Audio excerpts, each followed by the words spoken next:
Meron din mga flavors na lumalabas, depende sa region, like in Ilocano, they have this penchant for bitterness. Meron silang marami yung mga ampalaya, meron din sila yung sinanglaw, meron papait, di ba? Yung papait. And then, yun ang aking mga na-discover. And then at the same time, yung sa Lanao del Sur, they have this palapa, meron silang palapa.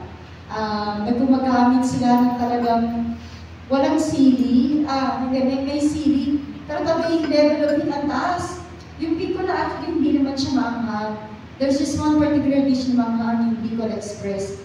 Gumagamit ng sili, pero yan ay hindi piniprik sa pagkain. For example, gumawa ng sinigang. Kumakain mo kayo sinigang, meron mo kayo sinigang. So nakita niyo yung sinigang natin naglalagay ng sili.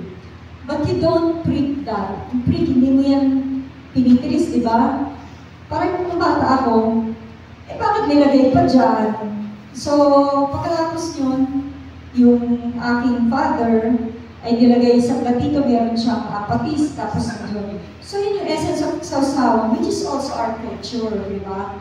That's how you also define the culinary culture of the Filipino. Kasi, parati tayong may sausawan. Kahit ano man yan, basta may sausawan yan. Kakain ka na lang ng bayabas, meron pang asin, di ba?